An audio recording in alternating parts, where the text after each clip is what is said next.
평소에 부모님의 말씀에 순종을 잘 하지 않던 소년이 산속에서 길을 잃었습니다. 그날도 그 소년은 부모님의 당부와는 반대로 혼자 깊은 산속으로 갔다가 길을 잃고 말았던 것입니다. 해가 지고 어두워졌지만 소년은 마을로 내려가는 길을 찾을 수가 없었습니다.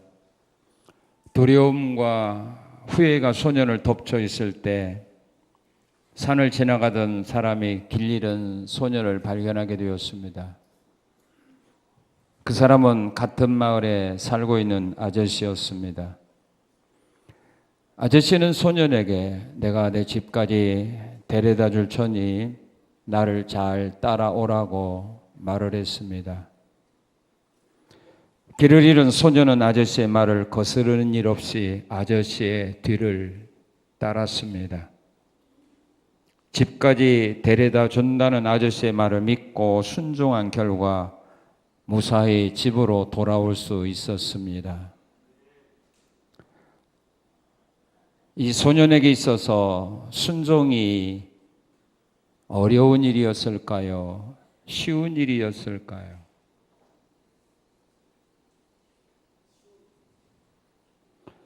아저씨의 말씀에 순종하는 것이 그에게 기쁨이었을까요? 아니면 고통이었을까요?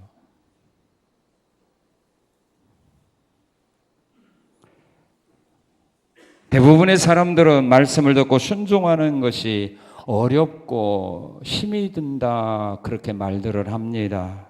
하지만 전적으로 의지하는 마음을 소유한 사람들에게는 순종만큼 쉽고 좋은 일 없습니다. 산에서 길을 잃은 소년이 자신의 집으로 데려다 준다고 한 동네 아저씨의 말을 듣고 순종하는 거 그에게는 기쁨이요 소망이요 행복이었습니다. 믿음의 사람들이 왜 하나님의 말씀에 순종하는 것을 힘들어하고 어려워합니까? 그 이유는 하나님에 대한 믿음이 부족하기 때문입니다. 그 말씀에 순종하면 내가 살고 내가 구원받고 내 문제가 해결받고 내가 은혜 받고 복 받는다는 믿음의 확신이 없기 때문에 순종하는 것들을 힘들어하고 또한 피하는 것 아니겠습니까? 하나님에 대한 믿음만 있다면 하나님께서 주신 말씀에 순종하는 것이 곧 나의 행복이 됩니다. 말씀대로 순종하고 따라갈 때 내가 살게 된다는 확신이 있다면 왜 우리가 힘들어하겠습니까? 왜 망설이겠습니까? 한편 손마른 사람은 예수님의 능력을 믿었습니다. 그래서 그는 예수님이 자신에게 주시는 말씀대로 순종하고 따랐던 겁니다. 그가 예수님에 대한 믿음이 없었다면, 확신이 없었다면 예수님의 말씀을 들었어도 순종하지는 않았습니다. 하나님은 우리들이 안고 있는 여러 가지 문제점들을 해결해 주기를 원하고 계십니다. 그런데 우리들이 하나님의 능력을 전적으로 믿지 않고 하나님을 전적으로 의지하지 않기 때문에 하나님께서 원하시는 일들을 행하실 수가 없다는 사실을 우리는 깨달아야 합니다. 예수님이 이 땅에 오신 것은 우리들의 문제를 해결해 주기 위하여 오셨습니다. 그래서 주님은 문제없는 사람들을 기다리지 않았습니다. 문제없는 사람들이 오는 것 원치 않았습니다. 주님이 부르신 자는 문제 때문에 고통과 문제 때문에 괴로움 속에 절망 속에 살아가는 사람들을 주님은 오라고 불렀습니다. 오늘 본문 말씀을 보아도 한편 손마른 사람을 주님은 관심을 갖게 그를 보았습니다. 그리고 그 문제를 주님은 해결해 주셨습니다. 오른손이 마르지 않았다면 주님은 그에게 관심이 없었습니다. 그러나 그에게 문제가 있었기에 다른 사람 그 문제점들을 가지고 비난하고 조롱하고 공격하지만 주님은 문제를 해결해 주기 위하여 그를 불렀다는 사실입니다. 오늘도 마찬가지입니다. 세상 사람들은 내가 문제가 있으면 어려움을 만나게 되면 그걸 가지고 공격합니다. 조롱합니다. 비난합니다. 핍박합니다. 비웃습니다. 더 깊은 절망의 수렁에 빠뜨리려고 합니다. 그러나 주님은 그렇지 않다는 사실입니다. 우리에게 더 많은 사랑과 관심을 가지고 우리 문제 해결을 위하여 우리에게 찾아오십니다. 오른손 많은 사람의 손을 회복시켜 주셨던 예수님이 어떤 분인가를 우리는 깨달아야 됩니다. 그리고 이 오른손 말랐던 사람이 어떤 믿음을 가졌기에 주님이 그의 문제를 해결해 줬는가를 오늘 우리는 본문을 통해서 그 진리를 발견해야 됩니다. 그리고 우리가 오른손 마른 사람과 같은 믿음을 가지고 주 앞에 나와서 주님이 원하는 길을 걸어간다면 주님은 오늘 우리가 해결하지 못했던 문제들을 해결해 주신다 그 말입니다. 오른손 마른 사람의 손을 회복시켰던 예수님이 어떤 분인가? 그분은 오늘 본문 6절을 보게 되면 우리 한번 같이 읽겠습니다. 또 다른 안식일에 예수께서 회당에 들어가사 가르치실새 거기 오른손 많은 사람이 있는지라. 우리 예수님은 안식일에 회당에 가셨던 분입니다. 주님은 안식일이 되면은, 지금 오늘 주일이 되면은 주님은 언제나 빠지지 않고 교회를 갔다 그 말입니다. 주님이 왜 교회에 갔을까요? 주님이 왜 안식일에 왜 회당에 갔을까요? 그 이유는 6절을 보게 되면 말씀을 가르쳐 주시기 위하여 주님은 회당에 가셨다 그 말입니다. 요한복음 18장에 보게 되면 예수님이 대제사장이 물을 때에 그는 그렇게 말합니다. 모든 유대인들이 모이는 회당과 성전에서 나는 항상 가르쳤다 그렇게 말합니다. 유대인들이 모이는 회당이나 유대인들이 모이는 성전에 내가 가면 나는 항상 그들을 하나님의 말씀으로 가르쳤느니라 라고 대제사장에게 신문 받을 때 주님은 그렇게 답변을 하셨습니다. 그리고 누가복음 15장 15절에서 누가복음 4장 15절 24절에 보게 되면 예수님은 여러 회당을 다니면서 말씀을 가르쳤다 그렇게 말합니다. 그리고 고향에 가서도 늘 하시던 대로 그랬습니다. 고향에 가서도 예수님이 늘 하시던 대로 성경을 읽고 가르쳤습니다. 예수님은 회당에 가시면 늘 뭐 했느냐? 말씀을 가르쳐 주셨다 그 말입니다. 사도행전에 보게 되면 바울 사도도 전도하러 다닐 때마다 바울 사도가 빼놓지 않고 안식일에 그가 찾아갔던 곳은 어디냐면 회당입니다. 바울도 안식일마다 유대인들이 모이는 회당에 가서 바울도 하나님의 말씀을 가르쳐 주었습니다. 우리가 하나님의 말씀을 듣는 곳이 어디입니까? 교회입니다. 교회는 하나님의 말씀을 전해주고 하나님의 말씀을 가르쳐주라고 교회를 세운 거지. 다른 목적을 위하여 세운 건 아닙니다. 그런데 오늘 교회가 이 귀한 제일 중요한 사명을 잃어버렸습니다.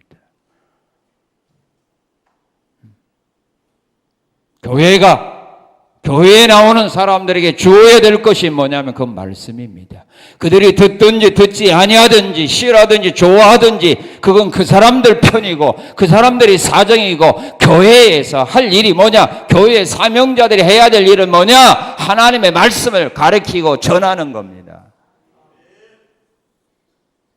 그것이 교회가 할 일이에요. 그래서 예수님은 안식일마다 회당에 가서 하신 일이 뭐냐면 늘 말씀을 가르쳤어요. 이것이 교회의 사명입니다. 이것이 교회의 일꾼들이 해야 될 사명감이라 이 말입니다. 교회의 일꾼들은 그들에게 육신적인 뭘 주려고 생각하는 것보다는 그들에게 필요한 하나님의 말씀을 바로 전해주고 가르쳐주고 지도하고 말씀으로 바로 인도하는 이 일을 하라고 교회의 일꾼들을 세웠다 이 말입니다. 그들의 가려운 것이나 긁어주라고 세운 거 아닙니다. 사람이 종이 되라고 세운 거 아니라 이 말입니다. 교사들이 말씀을 가르쳐 줬는데 그거보다는 다른 걸로 더 좋아하려고 뭐 사주는 것으로 그들이 원하는 거 좋아하는 거 데리고 다니면서 그들의 마음이나 살려고 인정이나 받으려고 이건 하나님이 원하는 일꾼은 아니라 이 말입니다. 이건 그 영혼을 죽이는 거지 살리는 것은 아니라 이 말이에요.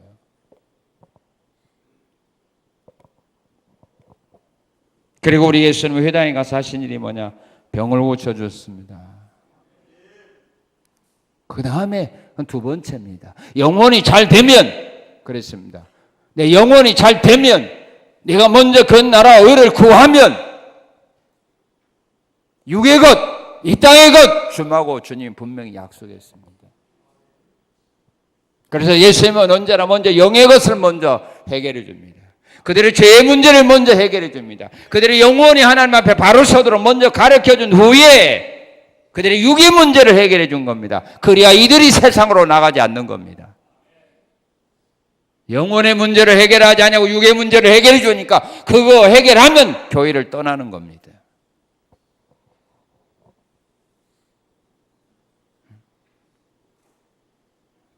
근데 사람들이 육의 문제를 먼저 해결해 주려고 그래요. 육적으로 좋아하고 그들이 기분 좋아하는 이 일을 아무리 잘 해줘 보세요. 그들이 원하는 건 더 큰 것만 요구합니다. 그러다가 그걸 해결해 주지 않으면 더 좋은 곳으로 찾아가게 되어 있습니다.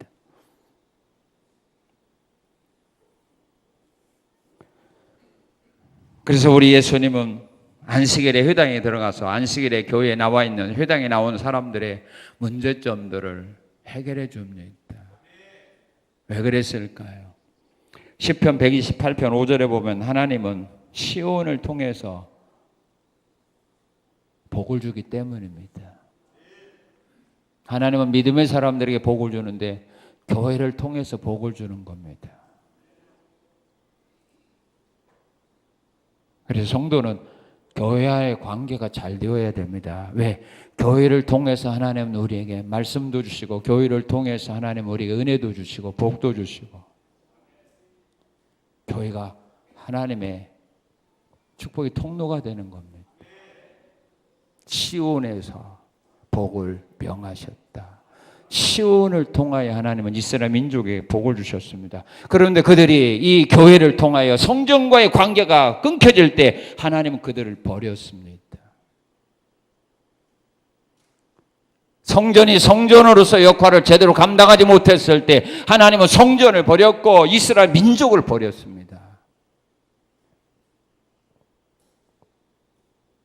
기억해야 됩니다. 에스겔 요한계시록 2장 3장에 보아도 예수님이 7교회에 편지하면서 주님이 뭐라고 말합니까? 교회가 교회로서의 제대로 역할을 감당하지 못할 때 주님은 말씀했습니다. 내가 촛대를 옮겨버리겠다. 교회가 우리 예수님이 원하는 교회로서의 그 길을 걸어가지 아니하고 사람들이 원하는 잘못된 방법으로 나갈 때 주님은 그 교회를 책망하면서 잘못된 것을 시정하지 아니할 때 내가 촛대를 옮겨버리겠다 그랬습니다. 내가 떠나겠다는 말입니다.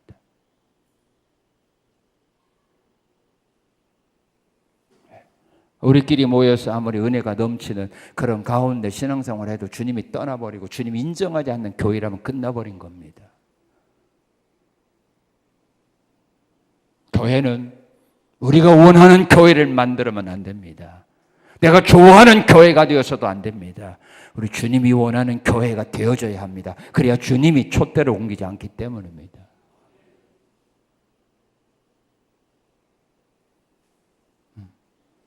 이 땅에 수많은 교회들이 있지만 주님이 떠난 교회가 없겠습니까? 주님이 촛대를 옮겨버린 교회가 없겠습니까? 수두룩할 겁니다. 근데 우리가 착각하고 산다는 말입니다. 주님은 시온을 통해서, 교회를 통해서, 성전을 통해서, 회당을 통해서 우리의 문제점들을 해결해 주셨습니다. 그리고 어려운 손 마른 사람의 손을 회복시켜준 주님이 어떤 분이냐 하면 우리가 바로 알아야 됩니다. 우리 7절 8절 한번 같이 읽겠습니다. 7절 8절 시작.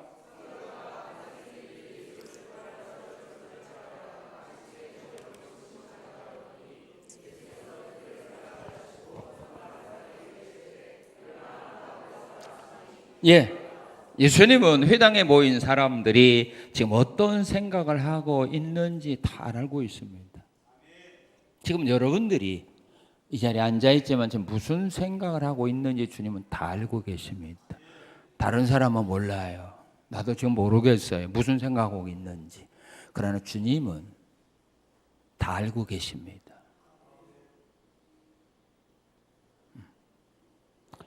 열왕기상 8장 39절에서 솔로몬은 이런 고백을 했습니다. 하나님은 각 사람의 마음을 다 아신다. 다윗도 시편 139편에서 이런 고백을 했습니다. 하나님은 우리의 생각과 혀의 모든 말을 알지 못하는 것이 하나도 없다. 내가 무슨 생각하고 있는지, 내가 무슨 말 했는지 하나님은 다 안다. 그래서 이 회당에 수많은 사람들이 모여왔지만 그들이 그 자리에 모여서 주님이 전해주는 하나님의 말씀을 듣고 있지만 그들이 무슨 생각을 가지고 하나님 말씀을 듣고 있는지 주님은 다 알고 있었다. 그 말입니다.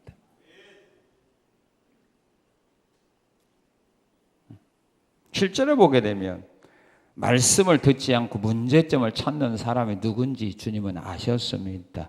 여기 서기관과 바리새인들이 예수를 고발할 증거를 찾으려 하여 안식일의 병을 고치는가 엿보니 예수께서 그들의 생각을 아시고 말씀을 듣지 않고 말씀 전하는 예수님에게서 무슨 잘못된 점을 문제점을 찾을까 이런 생각을 가지고 지금 말씀을 듣고 있는 사람들의 생각을 다 알았다. 그 말입니다.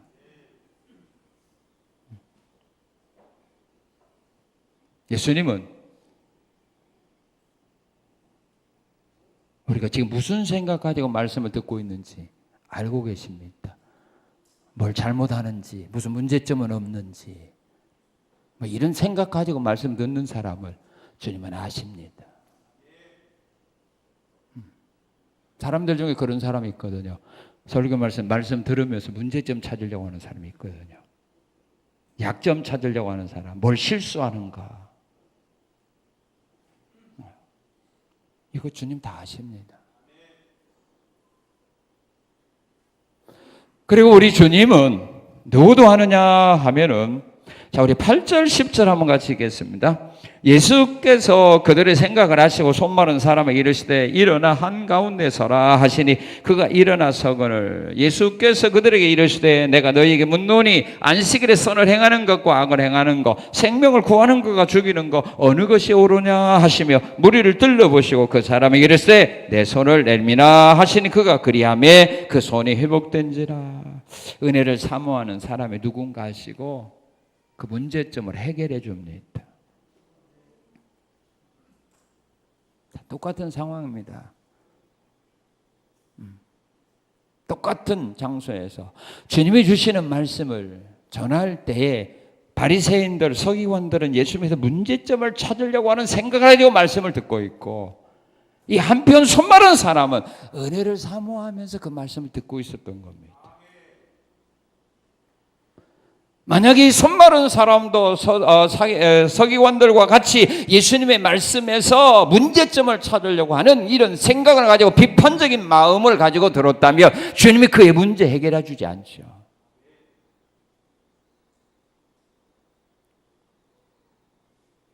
사람은 은혜를 사모하는 마음으로 말씀을 듣고 있습니다. 그걸 아시고 주님은 그의 문제를 해결해 주셨다. 그 말입니다. 우리가 사도행전 14장을 보게 되면 바울 사도가 루스드라 지방에 가서 말씀을 전할 때에 나면서부터 걷지 못하던 안진병이라는 사람이 바울이 전해주는 말씀을 잘 듣고 있습니다. 그때 바울이 그 모습에서 뭘 발견했냐면 그에게 구원 얻을 만한 믿음이 있는 것을 발견했습니다.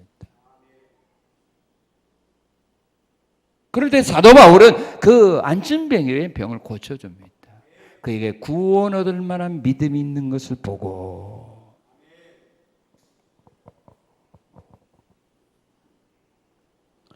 우리가 하나님 말씀만 듣다가 시험 드는 이유가 바로 뭐예요? 비판적으로 듣기 때문에 그렇습니다.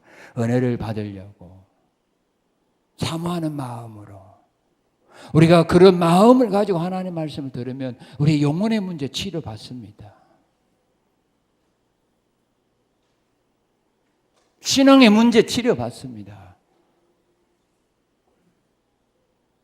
근데 비판적으로 받거든요. 관심 없이 듣잖아요. 그러니까 주님 역사 안 하는 겁니다. 주님 그걸 하십니다. 비판적으로 받는가, 문제점을 찾으려고 듣는가, 아니면 정말로 은혜를 사모하는 마음으로 말씀을 듣고 있는가를 아시고, 주님은 책망도 하시고 문제점도 해결해 주신다, 그 말입니다. 7절에서 9절에 보게 되면 자신에게서 문제점을 찾으려는 사람들의 주님은 여기 보면 악한 생각을 하시고 그들에게 책망했다, 그렇게 말합니다.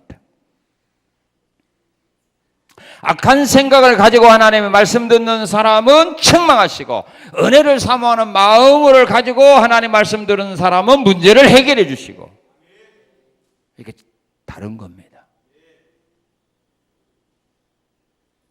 장소가 다른 것도 아닙니다.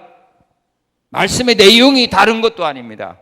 똑같은 장소에서 똑같은 하나님의 말씀을 듣는데 결과는 달랐습니다. 그래서 오늘 사람들이 말씀 듣다가 상처받고 시험 듣는 이유가 뭐예요?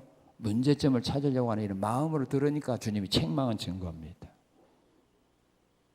은혜를 사모하는 마음으로 하나님 말씀 들은 사람은 그 말씀을 통하여 내가 안고 있는 문제들이 해결되는 겁니다. 그래서 기쁨을 얻고 소망을 얻고 그 마음에 평안과 감사가 넘치게 되는 은혜를 잊게 되는 겁니다. 주님이 아시니까 그런 거예요. 사람은 몰라요. 사람은 몰라요. 행동만 보고 몰라요. 은혜 받는 줄로 생각하지만 그 생각은 우리는 모르잖아요. 근데 주님 생각을 하십니다. 그리고 우리 예수님은 어떤 분이냐 하면은요, 7절에 11절을 보게 되면 자신에게서 문제점을 찾아 고발하려고 하는 사람들이 있어도 흔들리지 않고 담대하게 하나님의 일을 감당하는 분입니다. 주님은 그렇습니다. 우리는 어떤 일을 할 때 주변 사람들의 여론이 별로 안 좋고 눈길이 별로 안 좋고 그런 뭐예요? 망설이죠. 머뭇거립니다. 사람들이 싫어하니까. 사람들 비나는 소리, 사람들의 손가락질, 수군거리는 소리가 듣기 싫어서, 감당이 어려워서 우리는 흔들립니다. 과연 해야 되느냐 말아야 되느냐. 그런데 우리 예수님은 자신에게서 문제점을 찾아 고발하려고 한 사람들이 있어요.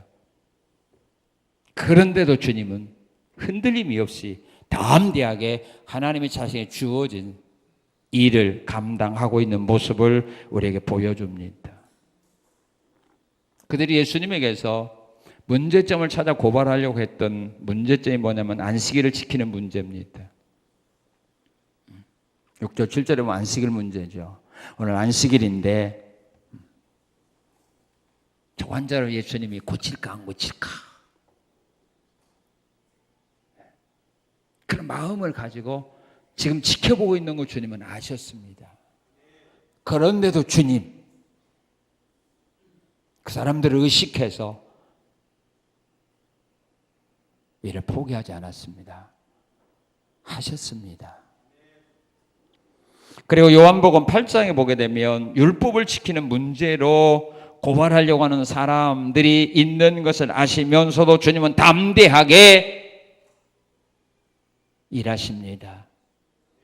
유대인들이 가나마다 현장에 잡힌 여인을 데리고 왔습니다. 그리고 주님께 말합니다. 모세 율법에 의하면 이런 사람은 돌로 쳐 죽이라고 했는데 선생이여 당신은 어떻게 하기를 원합니까? 만약에 그러면 율법대로 돌로 쳐 죽이라고 말한다면 뭐라고 말할까요? 사랑이 없다라고 말하겠죠. 그리고 죽이지 말라 하면 율법을 어겼다라고 말하겠죠. 돌로 쳐 죽이라 해도 걸리고 치지 말라고 해도 주님은 걸리게 되어 있습니다. 그래도 주님이 하신 말씀, 너희 중에 죄 없는 자가 있다. 그러면 먼저 돌로 쳐라.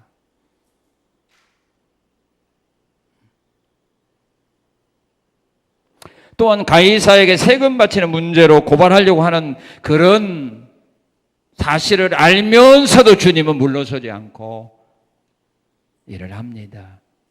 가이사에게 세금을 바치는 것이 옳습니까? 잘못된 겁니까? 라고 말합니다. 세금을 바치라 해도 걸리고 바치지 말라 해도 걸리게 되어 있습니다. 만약 가이사에게 세금을 바치라라고 말한다면 유대인으로서 이방 군주에게 납세를 반대하는 사람들에게 선지자로서의 신임을 잃어버리게 되는 겁니다. 그리고 만약에 바치지 말라 한다면 세상법을 어겼다라고 또한 고발을 당하게 되어 있습니다. 바치라도 못하고 바치지 말라도 걸리게 되어 있습니다. 그러다가 주님은 망설이지 않았습니다. 돈을 갖고 와봐라. 이 형상이 누구 거냐? 가이사. 그러면 가이사는 가이사 것은 가이사에게 바치고 하나님께 바쳐라. 오늘 우리가 다른 점입니다. 우리는 예수님에게서 이 모습을 배워야 됩니다. 주변 사람 의식하지 말고 하나님 원하는 일이라면 우리는 그 길을 가야 되는 겁니다. 우리가 일하는 건 하나님 앞에서 일하는 거지 사람 앞에 일하는 거가 아니기 때문입니다. 하나님이 좋아하는 일을 해야 되지 사람들이 좋아하는 일을 하려고 해서는 안 된다 이 말입니다. 그런데 대부분의 사람들이 사람의 종이 되어 사는 겁니다. 교회 일도 하나님의 종으로 일하게 되면 깨끗합니다. 문제될 거 하나도 없습니다. 그런데 사람의 종이 되어 일하다 보니까 이 사람은 이렇게 저 사람은 저렇게 그 사람들이 원하는 거 다 옳다고 말하고 끌어가는 것이 아니라 끌려가는 겁니다. 잘못한 것이 있으면 정확하게 잘못한 것이 무언가를 알고 지적하고 바른 길로 인도해 가야 되는데 그렇게를 못합니다. 왜? 그 사람이 싫어할까 봐, 나 미워할까 봐, 욕할까 봐, 사람들에게 가서 비웃을까 봐, 사랑 없다고 말할까 봐 이런 소리 듣기 싫어서 벙어리 됩니다. 그리고 내가 일을 안 해버립니다. 이건 하나님의 종이 아닙니다. 사람의 종이지 하나님의 종이 아닙니다. 예수님 보세요. 자기에서 문제점 찾아 고발하고 죽이려고 하는 그 세력들이 보는 앞에서 주님은 하나님 원하는 길을 걸어갔다 이 말입니다. 자, 그러면 오른손 마른 사람이 그러면 어떻게 해서 손이 회복된 은혜를 주님으로부터 받게 되었는가? 그 원인을 우리에게 가르쳐 줍니다. 우리도 이 오른손 마른 사람들처럼 우리가 믿음의 길을 걸어간다면 주님은 우리가 안고 있는 문제들을 해결해 주십니다. 자, 어떻게 했죠? 우리 6절 읽어봅시다. 6절 시작.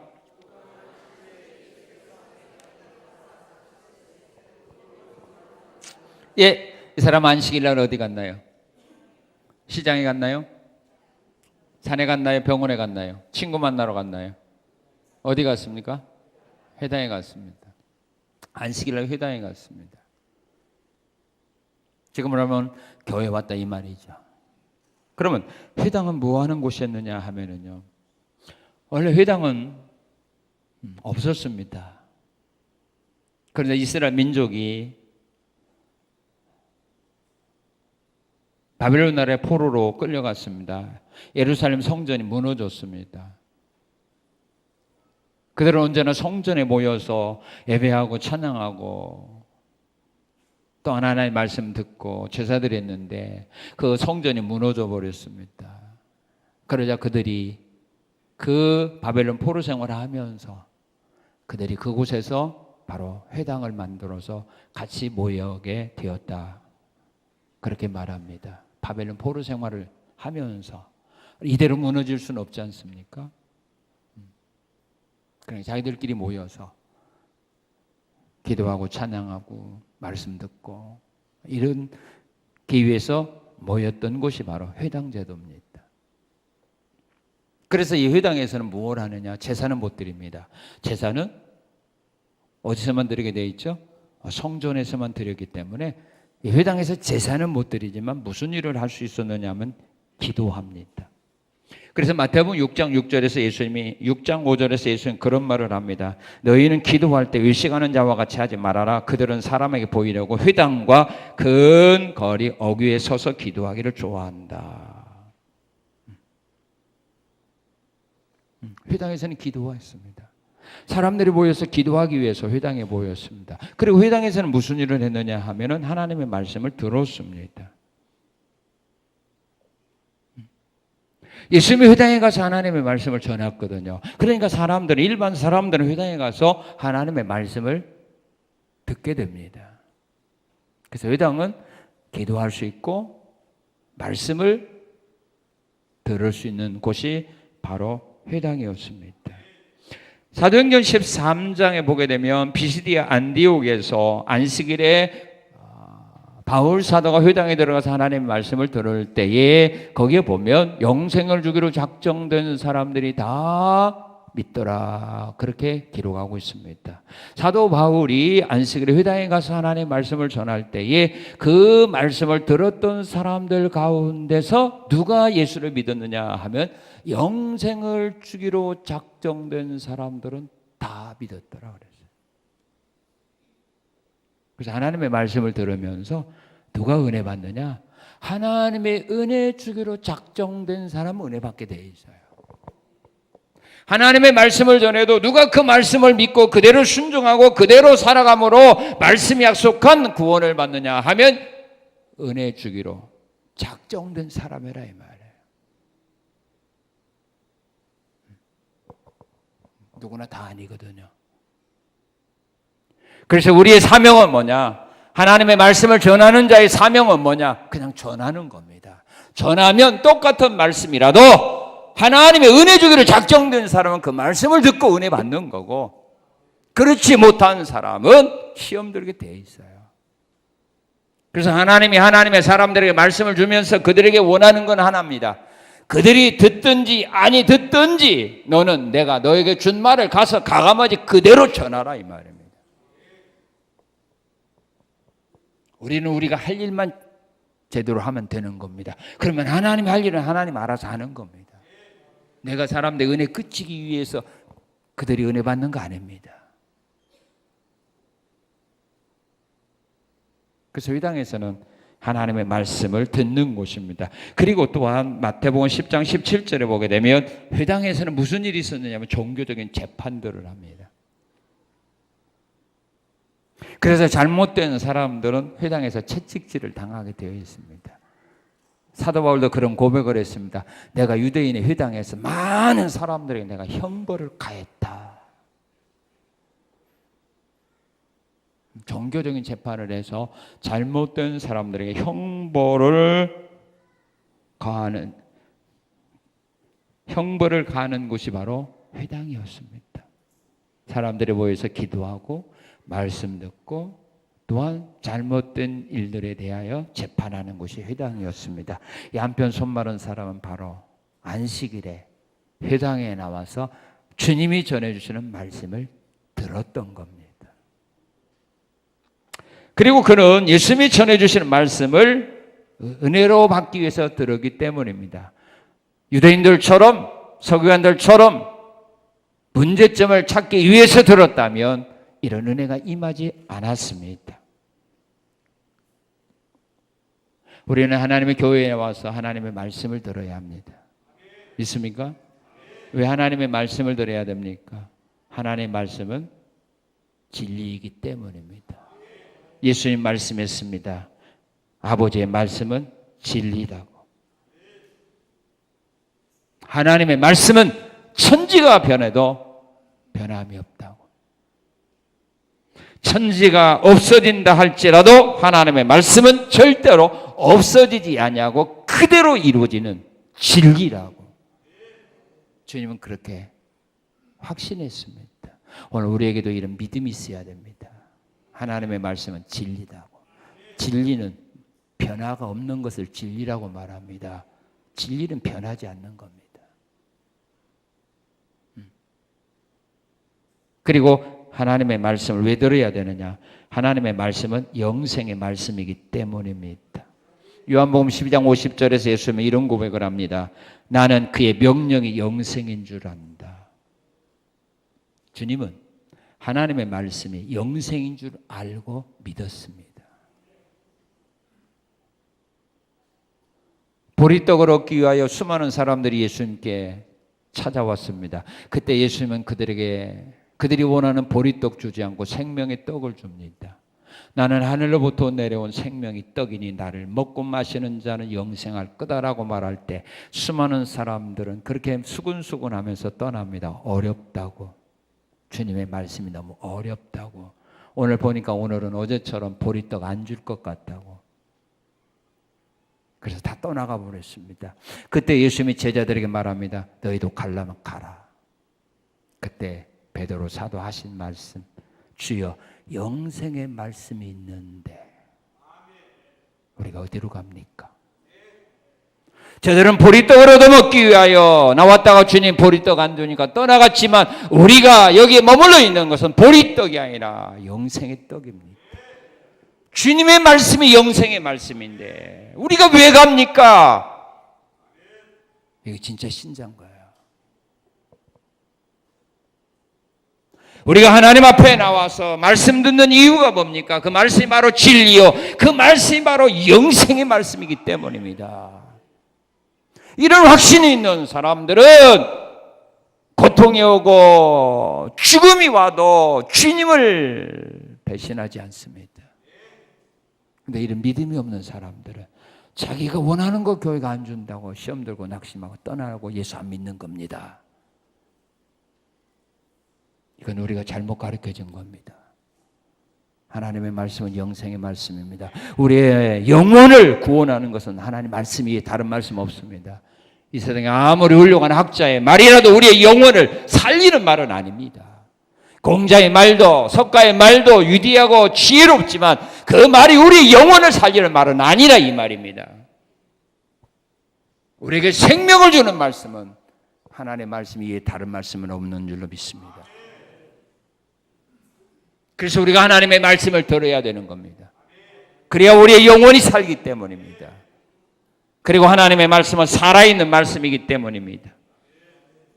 사람의 말은 죽었습니다. 그러나 하나님의 말씀은 살아있는 겁니다. 하나님의 말씀이 살아있기 때문에 능력이 있는 겁니다. 이것이 사람의 말과 하나님의 말의 차이입니다.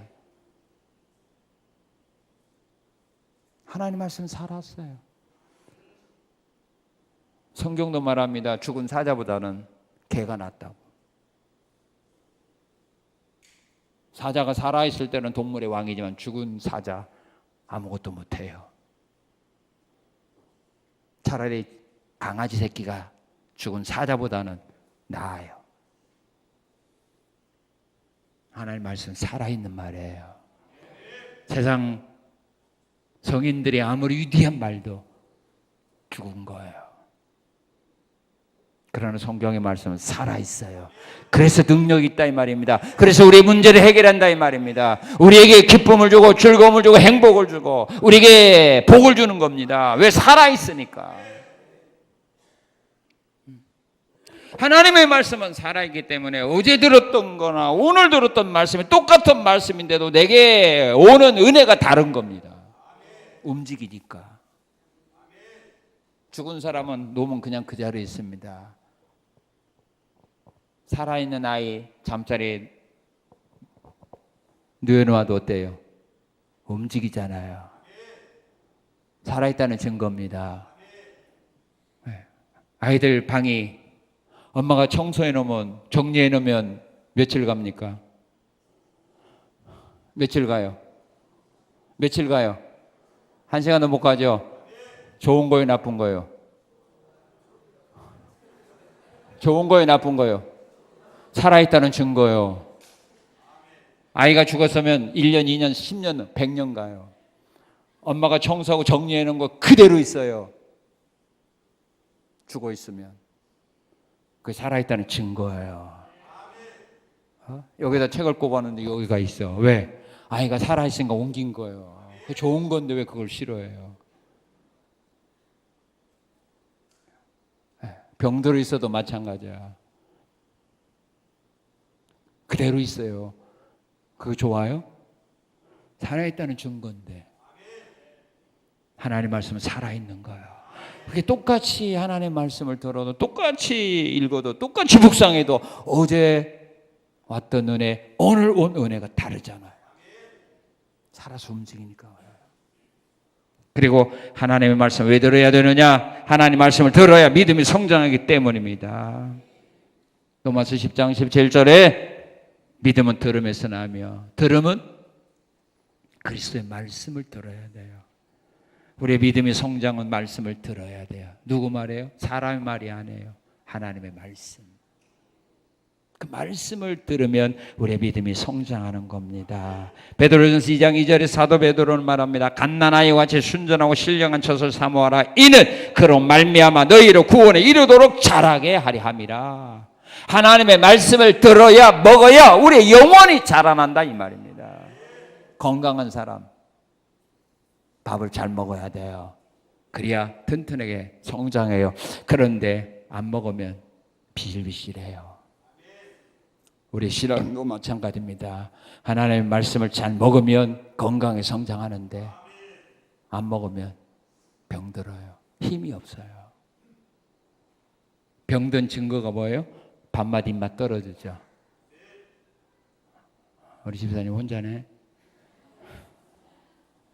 병들면 뭐예요? 병이 오기 전에 밥맛 입맛 떨어지면 신호잖아요.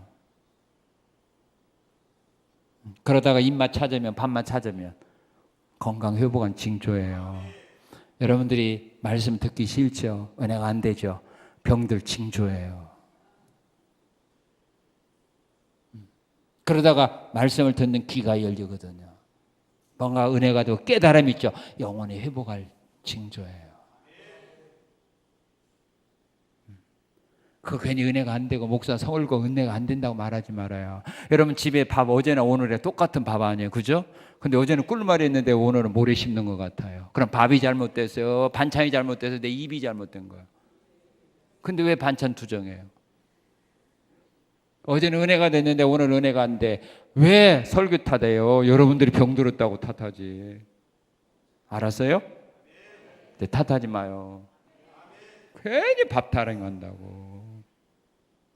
내가 병들어서 그래요. 여러분들 영혼이 병들어서 그래요.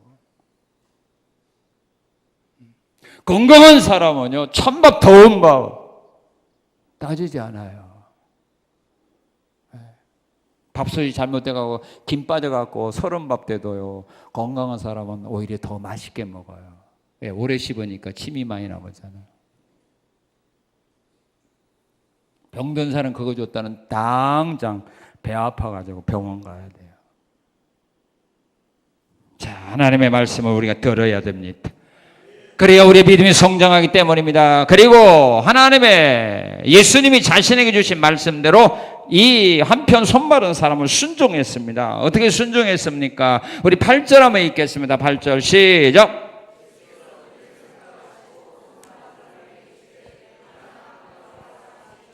예. 자, 일어나 한가운데 서라 하시니 그가 생각하고 머뭇거리더라. 예? 서라 하시니 그가 일어나 서거늘 즉시 일어났어요.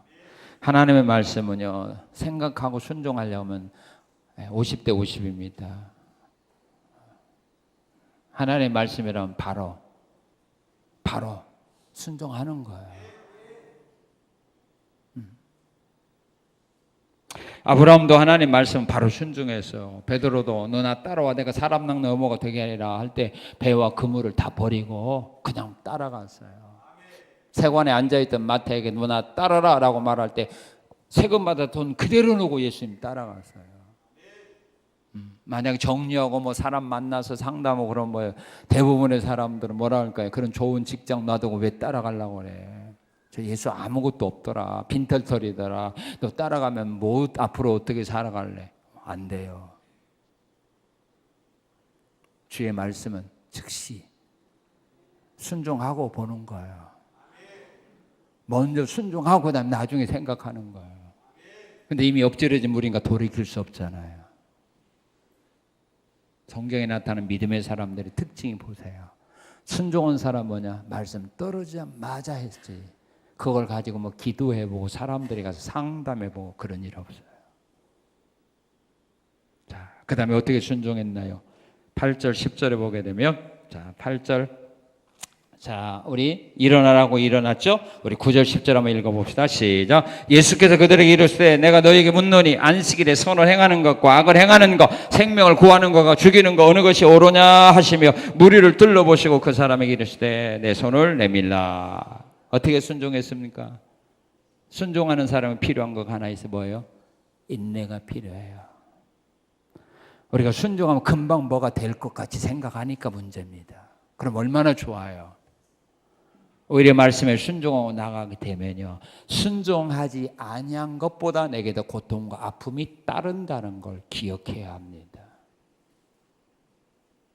자, 일어났습니다. 그리고 자기를 향하여 지금 뭐가 되었어요? 자기가 이야기거리 주제가 된 겁니다. 얼마나 자존심 상해요. 얼마나 창피합니까? 자기를 놓고 예수님과 지금 바리새인들 사이 서로 대화가 이루어지고 있습니다. 그것도 좋은 것 아니잖아요. 자기 병든 것 놓고. 여러분 이렇다면 다음 주 나오겠어? 성상교회 나오겠어? 나가서 아마 나팔부고 다닐 겁니다. 그렇지 않으면 도중에 뛰쳐나갈 겁니다. 그래서 나는 여러분들이 이렇게 못해요. 그런데 예수님 보세요. 일어 세우고 그 사람을 놓고 지금 이야기하고 있어요. 얼마나 창피합니까? 병든 것만도 서러운데 자신을 놓고 예수님과 바리새인들 사이에 서로 이야기를 주고받고 하는데 그 이야기도 은혜로운 이야기가 아니지 않습니까? 그래도 이 사람은 그 자리 그대로 지키고 있는 겁니다.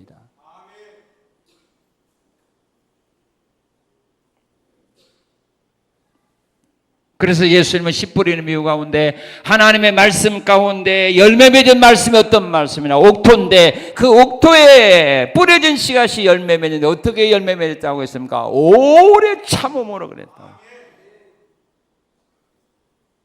요셉도 다윗도 하나님이 그들에게 주셨던 말씀 믿고 그들이 얼마나 어려운 가운데서 참고 견디며 인내했습니까? 그 결과 그 말씀이 그들에게 이루어진 겁니다. 주님의 말씀대로 형들이 그 앞에 와서 절하게 되었고 하나님의 약속의 말씀대로 다윗이 이스라엘 민족의 왕이 되는 복을 받았는데 그냥 아니에요. 오래 참았어요. 견딜 수 없는, 감당할 수 없는 그런 고통과 아픔이 그들에게 주어졌지만 그걸 그들은 이겨냈다 이 말입니다. 그래서 사람들이 순종을 못하는 거예요. 순종하다가 힘들고 어려운 거 미리 아니까 아예 포기하는 거죠.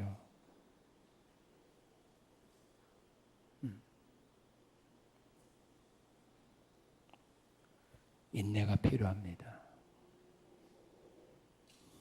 그리고 어떻게 순종했어요? 우리 10절 읽어봅시다. 10절 시작.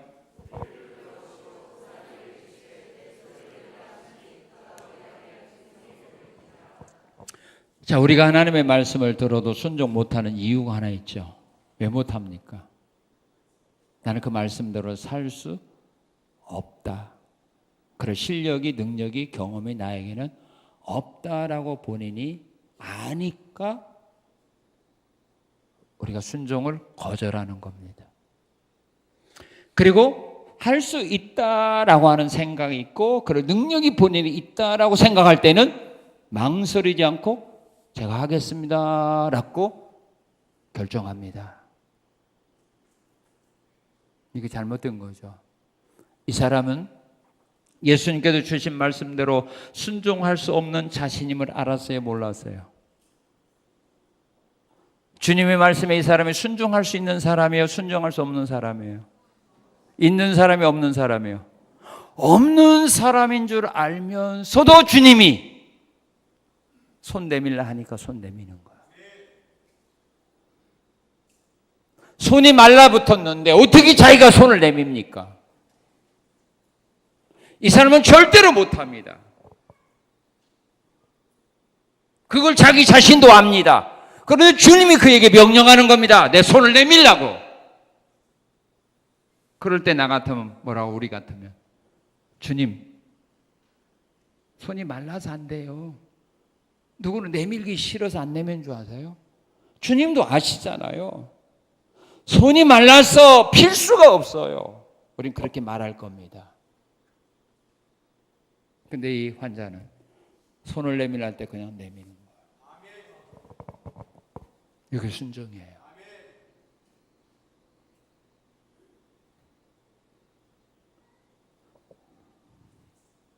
이것이 바로 하나님이 원하는 순종이라 이 말입니다.